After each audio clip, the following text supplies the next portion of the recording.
Pessoal, tudo bem? Hoje nós vamos trabalhar a nossa segunda semana de atividades do bloco 4 de atividades remotas, tá?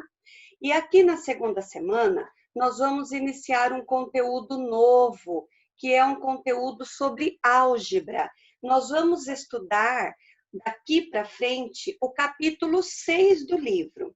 Então, nesse primeiro momento, é para vocês completarem somente a página 152, 53, 54, 55 e 156. Da 152 até a 156, que é o que diz respeito aos conteúdos desta segunda e terceira semana, deste bloco de atividades, tá? Dali para frente, nós também vamos estudar, só que no próximo bloco de atividades, certo? Então, antes de nós completarmos esses exercícios, de nós falarmos sobre esses exercícios, eu quero que vocês entendam o que é, então, a álgebra. A matemática, ela é dividida em 3 grandes grupos. A aritmética, que são os números e as operações, que vocês já fazem isso bastante. A geometria, que estuda as formas e os espaços. E a álgebra, que começa a misturar, então, as letras, os números e as formas. Então, a álgebra, ela é uma mistura da aritmética com a geometria, inserindo letras dentro desse conteúdo. Tá? A letra utilizada nas operações da álgebra, ela recebe o nome de incógnita ou variável. Por que incógnita? Porque nós não sabemos quanto ela vale, nós vamos procurar o valor dela. E variável, porque ela pode mudar, ela pode variar conforme a situação. Tá? Ela pode ser representada por qualquer letra do nosso alfabeto. Nós utilizamos normalmente o X para se tornar uma letra padrão. Tudo aquilo que nós estamos querendo trabalhar, que não sabemos o seu valor, nós vamos usar o X, mas poderia ser qualquer letra. Tá? Então, essa primeira semana, aliás, essa segunda semana de atividade, nós vamos falar primeiramente sobre linguagem algébrica. O que é uma linguagem algébrica? É quando nós utilizamos letras para representar números desconhecidos. Quem foi que estudou muito sobre isso foi o matemático François Viet. Ele é um francês, ele foi francês e ele é considerado o pai da álgebra. Então, façam uma pesquisa sobre François Viet, bom para vocês poderem saber como que ele fez isso. Bom, na linguagem algébrica, nós transformamos uma linguagem materna, que é a língua portuguesa que nós falamos, em linguagem matemática. Então, isso é uma linguagem algébrica. Nós transformamos a linguagem algébrica em linguagem matemática. E para resolver esses problemas utilizando as equações, é importante saber representar as expressões. As expressões, elas contêm letras. Então, nós temos aqui, por exemplo, o triplo de um número, 3x. Metade de um número, x meios. 3/5 de um número, 3/5 de x. 70% de um número, 70% vezes x. Esse número acrescido de 8, x mais 8. Por quê? Porque eu não conheço o número, então eu represento o número com a letra x. Pode ser qualquer letra, mas o x é o nosso padrão. Tá? Então, dessa maneira, nós vamos trabalhar com o primeiro quadro que vocês têm. Então, olha lá. Um número, nós vamos usar o X. O exercício, o enunciado do exercício pede para que a gente use o X. Então, quem é o número? O X. O dobro dele. 2 vezes X ou simplesmente 2x.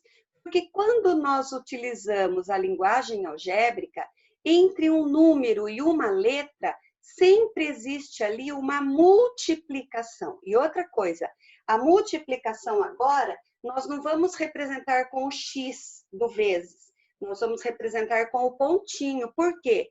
Para não misturar o X da incógnita que nós estamos trabalhando com a expressão algébrica, para não confundir o X da incógnita com o X da multiplicação.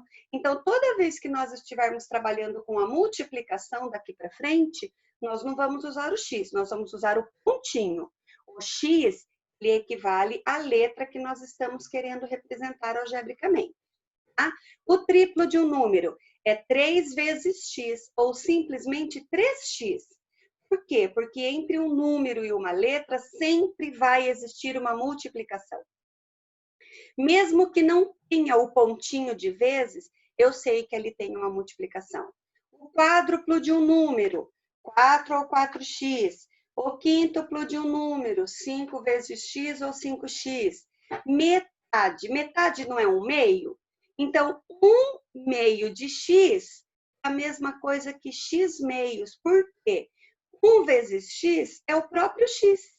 Então, quando eu tenho na forma de fração o 1, eu não preciso colocar o 1, coloco direto o x. X sobre 2 significa um número qualquer dividido por 2. Terça parte, 1x terços ou x terços. Quarta parte, 1x quartos ou x quartos. Quinta parte, 1x quintos ou x quintos. Então, aqui nós falamos em multiplicação e em divisão. Agora, aqui nós vamos falar em potenciação, raiz e outras frações. Quadrado de um número elevado ao quadrado. Se eu não sei quem é esse número, vou representá-lo por x, eu sei que é x ao quadrado. Cubo de um número, x ao cubo. 5/6 de um número, então é 5/6 vezes o x, ou 5x6. Sucessor não é aquele que vem depois? Então, sucessor do x é o x mais 1. Antecessor não é aquele que vem antes? X menos 1. Consecutivo é ele mais o seu consecutivo, o seu sucessor. Raiz quadrada de um número, raiz quadrada de x. O número somado ao seu dobro é o número somado ao seu dobro. Subtraindo 4 da sétima parte. Então, a sétima parte de um número, x sétimo, subtraindo 4 da sétima parte. Então, aqui é o exercício 2. Depois nós vemos o exercício 3. Está 2 aqui em cima, mas é o 3 aí da folhinha de vocês. Tá? Então, nós temos aqui x décadas. Se eu sei que uma década tem 10 anos, eu não sei quantas décadas eu quero. Então, x vezes 10 mais 5, ou simplesmente 10x mais 5, porque eu não preciso pôr o sinal de vezes quando eu estou multiplicando um número com uma letra, tá? Séculos, quantos anos tem um século? 100 anos, então 100 vezes m, eu não sei quantos séculos eu estou querendo. Outra coisa que eu quero explicar para vocês aqui. Olha bem, 100 vezes m é a mesma coisa que 100m ou m100. Por quê? Porque a ordem dos fatores não altera o produto. Então, se eu multiplico 100 vezes m, ou se eu multiplico m vezes o 100, é a mesma coisa. Só que padrão da matemática, nós representarmos sempre primeiro o número para depois a letra. Isto é um padrão da matemática. Tá? Mas não estaria errado se nós fizéssemos m vezes o 100. Y década. Se eu sei que uma década é 10, então y década é 10 vezes y, ou 10y, menos 3 anos. Tá? Milênios são 1000 anos, não são? Então, 1000 vezes e mais e vezes décadas. Então, tantos séculos mais tantas décadas, tá? E agora, vamos fazer aqui o exercício 4. Aqui tá 3, mas é o 4. A soma de um cubo é x, mais o quadrado de y. Olhe bem, agora eu estou falando que o cubo é x e o quadrado é y. Agora, nós estamos usando letras diferentes. Lembrando que as letras, elas são chamadas de incógnitas ou variáveis. O dobro do número m. Então, m é 2 vezes m. Aumentado do cubo de n. O cubo de n é n ao cubo. Então, 2 vezes n mais n ao cubo. 2 vezes n é o mesmo que 2m. Tá? A terça parte do número A terços, menos o triplo de B. Triplo de B é 3B. Então, como é que fica?